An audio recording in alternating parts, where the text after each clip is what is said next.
Hello friends, super magic રસોઈમાં મિત્રો હું આપનું સ્વાગત કરું છું। આજે હું ગેસ ચાલુ કર્યા વગર એકદમ ઇઝીલી 3 મિનિટમાં બની જાય ને એવા મમરાના લાડુની રેસીપી તમારી સાથે શેર કરું છું। તો તમને ચોક્કસ આ વિડીયો ઉપયોગી થશે। ગમે તો લાઈક કરજો, શેર કરજો અને સબસ્ક્રાઈબ કરવાનું તો ભૂલતા જ નહીં। તો મિત્રો, મમરાના લાડુના ઇન્ગ્રેડિયન્ટમાં મેં 2 કપ જેવા મમરા લીધા છે અને 2 ચમચી આપણે ખાંડ લેશું, 3 ચમચી આપણે બુરું ટોપરાનું ખમણ આવે છે એ લેશું અને અડધો કપ જેવું દૂધ લીધું છે। તો હવે આપણે બનાવવાનું ચાલુ કરીએ। તો મિત્રો, આપણે મમરાના લાડવા તો ગોળમાં બહુ બનાવ્યા હશે, પણ એક અલગ જ રીતે મમરાના લાડુ છે અને બાળકોથી માંડીને વડીલો બધા ખાઈ શકશે એવા સોફ્ટ એકદમ થાય છે। કેમ કે આપણે જે ગોળના લાડુ બનાવી છે ને એ વડીલ લોકો નથી ખાઈ શકતા દાંત વગરના, પણ આ મમરાના લાડુ એવા સરસ સોફ્ટ થાય છે કે 3 મિનિટમાં જ બની જાય છે અને ઘી વગર। એ પણ આપણે મિત્રો કોઈ પણ જાતના ખર્ચા વગર ઘરમાં અવેલેબલ ઇન્ગ્રેડિયન્ટમાંથી જ આ લાડુ આપણે બનાવશું। તો આ 2 કપ મમરા લીધા છે ને જો તમારે એમાં મોઇસ્ચર આવી ગયું હોય, એટલે કે હવાઈ ગયા હોય, સોફ્ટ થઈ ગયા હોય ને, તો તમારે સેજ શેકી લેવાના। અત્યારે મારે એકદમ ક્રન્ચી છે જો। તો આ 2 કપ મમરા છે ને એને આપણે મિક્સર જારમાં પાવડર બનાવી લેશું આ રીતે।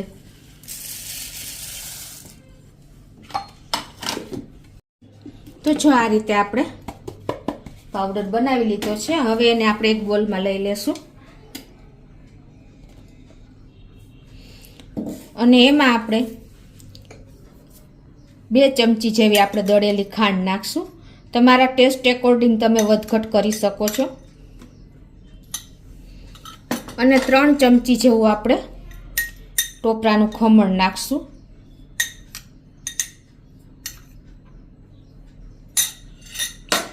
અને હવે આને આપણે સરસ મિક્સ કરી લેશું।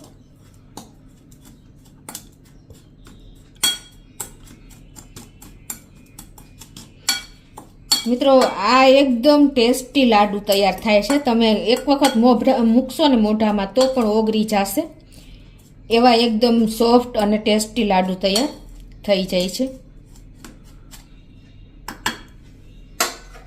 હવે આટલું કર્યા પછી આપણે હવે એમાં આ જે અડધો કપ દૂધ લીધું છે એ જરૂર પડે ને એમાં આપણે નાખતા જાશું અને બધું આપણે મિક્સ કરી લેશું સરસ। હાથેથી જ કરવાનું છે।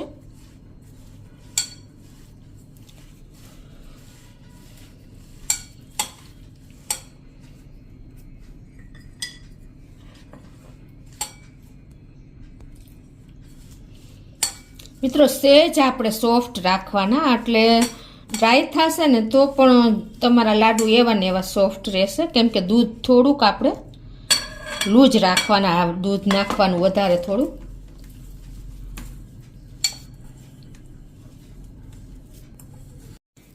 આ રીતે જો આપણે થોડુંક આ મિશ્રણ છે ને એ સોફ્ટ રાખવાનું, એટલે કે થોડુંક તમારે ઢીલું રાખવાનું, એટલે લાડુ એકદમ સોફ્ટ આપણા તૈયાર થશે। કેમ કે મમરાના જે આ પાવડર છે એ શોષી લે છે બધું, એટલે છેલ્લે એકદમ સૂકા લાડુ થઈ જાય।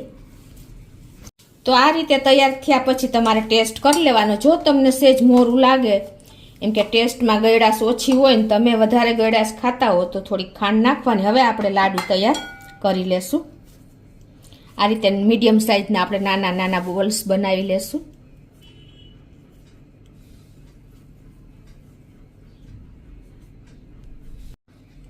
જો આ સાઈઝના આપણે લાડુ તૈયાર કરશું અને હવે એને આપણે આ રીતે ટોપરાના ખમણમાં જ રગ દોડી લેશું।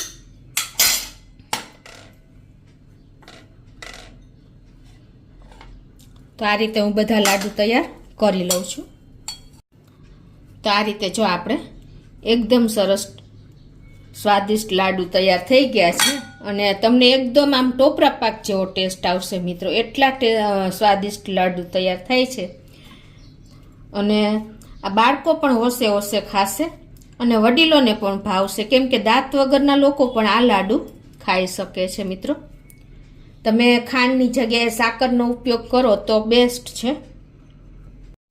તો મિત્રો, આપણા મમરાના લાડુ તૈયાર છે। જો એકદમ સ્વાદિષ્ટ અને મોઢામાં મૂકતા જ ઓગળી જાય ને એવા એકદમ સોફ્ટ થયા છે અને આ લાડુ આપણે ઘી વગર, કોઈ પણ જાતનો ગેસ ચાલુ કર્યા વગર, કોઈ પણ જાતની ઝંઝટ વગર ઘરમાં આપણે અવેલેબલ ઇન્ગ્રેડિયન્ટ છે ને એનો જ ઉપયોગ કરીને આપણા લાડુ તૈયાર થયા છે મિત્રો. તો વડીલોથી માંડીને બાળકો બધા ખાઈ શકે ને એવા સોફ્ટ અને સ્વાદિષ્ટ લાડુ મમરાના તૈયાર છે મિત્રો. તો તમને ચોક્કસ મારો વિડીયો ઉપયોગી થશે. ગમે તો લાઈક કરજો, શેર કરજો અને સબસ્ક્રાઈબ કરવાનું તો ભૂલતા જ નહીં.